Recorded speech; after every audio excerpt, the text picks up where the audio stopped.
कि हो तेरे सीने में सही या मेरे सीने में सही, हो कहीं भी आग लेकिन आग जलनी चाहिए। कि एक तरफ माँ सरस्वती है, जी। दूसरी तरफ माँ लक्ष्मी से मिलने वाला है। शून्य से लक्ष्मी शिखर की यात्रा करके जो हंसुल से उड़ान भर रहा था, वो आखिर इस संकट जाती में है। क्यों पड़ा? तो महाभारत उसके भी लिए होनी आज चाहिए थी, एक ही परिवार की थी, एक ईगो आई, एक अहम आया, युद्ध हो गया।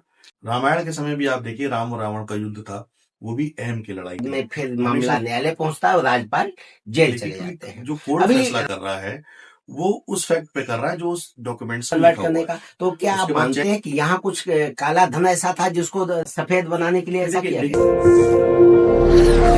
नमस्कार, आप देख रहे हैं P2C और मैं नरेंद्र यादव। शाहजहांपुर एक क्रांति और शांति की धरती कही जाती है और रंगमंच के क्षेत्र में शाहजहांपुर का एक बड़ा नाम है और उसके मुख्य किरदार हैं राजपाल यादव, जिनको हम हास्य शहंशाह कहते हैं। यानी कि दुनिया को हंसा करके उनके स्वस्थ मनोरंजन करने वाले राजपाल यादव, जिन्होंने अपने कर्म साधना से, अपनी अभिनय साधना से, अपने प्रतिभा के दम पे एक ऐसी पहचान बनाई जो आज उनका विश्व जगत में नाम है।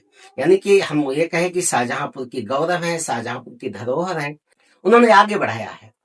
लेकिन शाहजहांपुर के ही कुछ लोग ऐसे आए कि जिन्होंने उनके नाम को धूमिल किया, उनकी छवि को धूमिल किया है।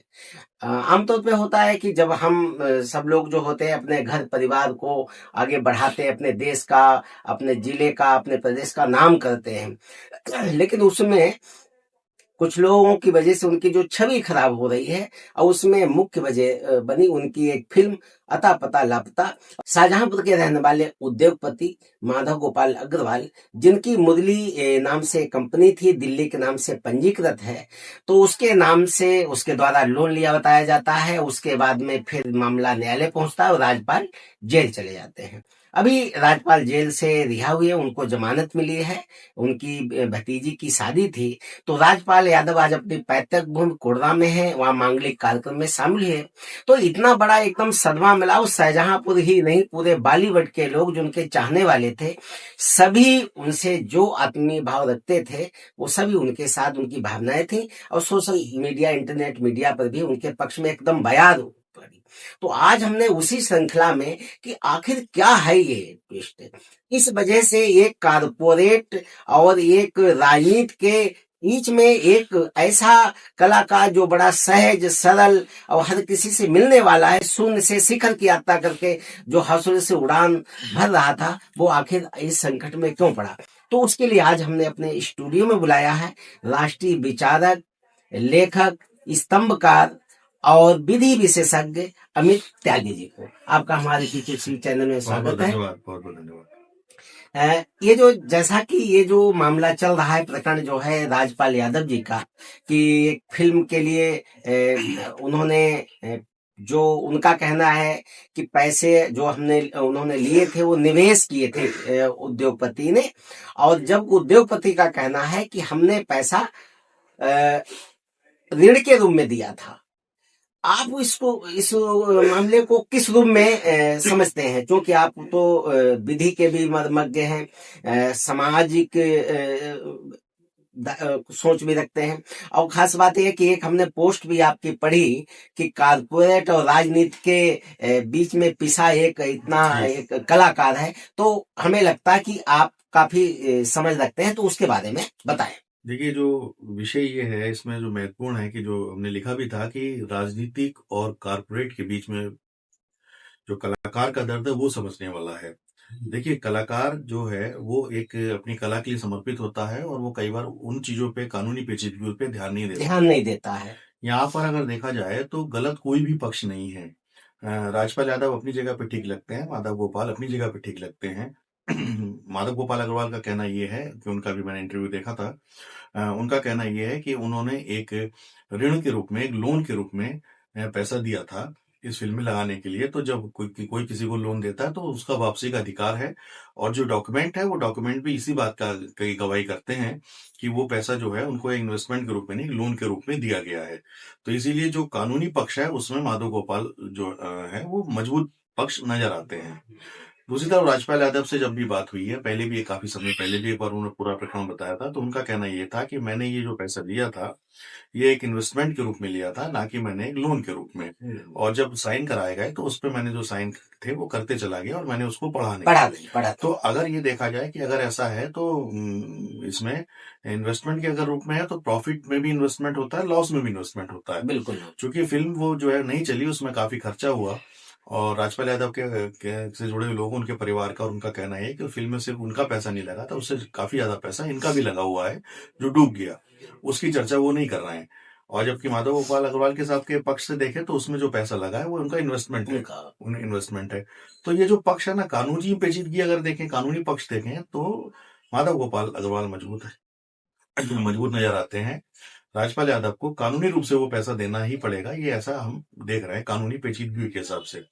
अब देखिए, जैसे फिल्म को देखते हैं, फिल्म का विषय ये आता है कि हम देखते हैं कि राजपाल यादव ने जिस समय ये फिल्म बनाई, हम उस समय के दौर में वापस लौटने का प्रयास करते हैं कि उस समय राजपाल यादव अपने शीर्ष पे थे। उनकी सारी बड़ी फिल्में जिनसे उनकी पहचान बनी, जो उनको जिससे कि राजपाल यादव कुंड्रा निवासी राजपाल, एक अंतर्राष्ट्रीय स्तर पर राजपाल यादव कॉमेडियन के रूप में स्थापित हो चुके थे, वो दौर वहां तक पहुंच चुका था। तो हमें नहीं लगता, ये मेरा अपना एक व्यक्तिगत आकलन है इसमें, कि मुझे नहीं लगता कि राजपाल यादव को उस समय किसी लोन की आवश्यकता रही होगी। सबसे बड़ा सवाल है ये अच्छा, एक यहाँ पे पक्ष ये भी आता है, यदि हम किसी बैंक से लोन लेते हैं, जैसे सरकारी सिस्टम भी, हमने अपनी एक कंपनी या कोई फैक्ट्री लगाने के लिए लोन लिया है जी, तो हमें प्रॉफिट जब होगा, यानी कि जब प्रोडक्शन जो हमारा होगा, उत्पाद हमारा बाहर बाजार में जाएगा, वो जब वो बिकेगा तभी हम लोन उसको अदा कर सकते हैं। इस मामले में जैसा कि माधव गोपाल अग्रवाल जी का ये कहना है कि उन्होंने ऋण दिया था, तो ऋण जब दिया था तो सीधे तौर पे कि किसके लिए दिया था, फिल्म के लिए दिया था। फिल्म जब बाजार में आती, चलती, तब उससे कमाई होती, तभी उनका ऋण चुकता होता। क्या ऋणदाता को ये ऐसा अधिकार है कि पहले ही फैक्ट्री चलने से पहले कि हमारे पास सामान सब गिरवी रख दो और आपका बाजार में बिकने देने के पहले ऋण दे दीजिए, या इसको विधि के मामले से आप कैसा देखते हैं? जैसा कि उन्होंने कहा है, उन्होंने अपने इंटरव्यू में ये कहा है कि जैसे म्यूजिक लॉन्च कराया अमिताभ बच्चन जी से, सदी के जो शहंशाह हैं, तो उनके द्वारा म्यूजिक लॉन्च कराया और उन्होंने खुद ये कहा कि जैसे ही लॉन्च कराया तो हमने 1 सप्ताह के भीतर जाके कोर्ट से स्टे करा दिया। इसको किस रूप में आप देखिए, ऐसा है ना कि विधि जो है, कहा जाता है कि भारत में विधि का शासन है, न्याय का नहीं। जो हमने विधि में जो चीज लिखी हुई है, जो उनके कागज में लिखा हुआ है, कागज में उनके हिसाब से कि वो उन्होंने इन्वेस्टमेंट के लिए दिया है, जो भी शर्तें उसमें लिखी, क्योंकि जो कोर्ट फैसला कर रहा है वो उस फैक्ट पे कर रहा है जो उस डॉक्यूमेंट्स में लिखा हुआ है। उसके बाद चेक उन्होंने दिए तो चेक बाउंस हुए, चेक बाउंस का केस लगा, कानूनी कार्रवाई केवल उसी रूप में चल रही है। लेकिन अगर हम उसके एक जो व्यवहारिक दृष्टिकोण है जिस पे हम चर्चा कर रहे हैं अभी आप और हम, वो ऐसा लग रहा है, वो बिल्कुल वो आपकी बात ठीक है कि जब कोई भी किसी भी चीज में इन्वेस्टमेंट होता है, कोई कहीं पर भी हम कोई पैसे को लगाते हैं, तो जब उसका लाभ आना शुरू होता है तब हम उस पैसे को वापस तब हम रिटर्न आसानी से कर सकते हैं। हाँ, लेकिन चूंकि उन्होंने जो उनके कागज है, जो डॉक्यूमेंट्स हैं उनके, उसमें उन्होंने उसको स्पष्ट रूप से नोटिफाई किया हुआ है कि उसमें लोन के लिए उन्होंने दिया गया है।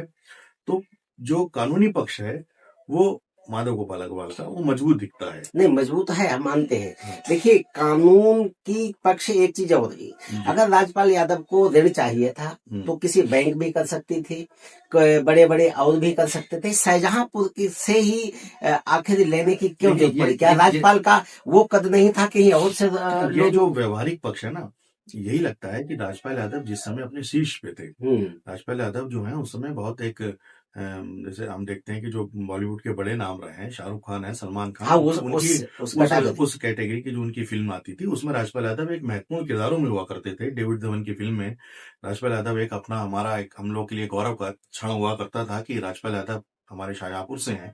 हम जहां भी बताते थे हम लोग का भी नाम इसमें एक रोशन हुआ करता था। क्या होता है कि कभी कभी बहुत सी चीजें, देखिए मैं इस घटना से अलग एक दृष्टिकोण रख रहा हूँ कि जो बॉलीवुड में रहा है या वैसे भी रहा है, कि बॉलीवुड इंडस्ट्री में सिर्फ एक ग्लैमर ही नहीं रहा है, ये पैसों के लेन देन का भी पहले से इसमें एक बड़ा एक प्रक्रिया एक रही है। होता यह था कि जैसे कि कई बार हम देखते थे कि अधिकतर फिल्मों की शूटिंग जो है स्विट्जरलैंड में हुआ करती थी, जबकि भारत में आप देखिए कि बहुत से अच्छे पहाड़ हैं, कश्मीर की वादियां हैं, अपने नॉर्थ ईस्ट में है, बाकी जगह पे है, साउथ के हैं, पहाड़ों की कमी नहीं है। लेकिन ज्यादातर हम शूटिंग देखते थे यूरोप में और स्विट्जरलैंड में हुआ करती थी। ये एक तथ्य है। इस तथ्य के साथ दूसरा तथ्य है कि जितने भी स्विस बैंक हैं वो भी स्विट्जरलैंड में है, जहां पर भी ब्लैक मनी होती है वो भी स्विट्जरलैंड के में ही जमा होती है। तो इन दोनों को अगर देखा जाए तो दोनों तथ्यों को अभी ये अलग भी नहीं कर सकते हैं। ऐसी भी घटनाक्रम रहे हैं।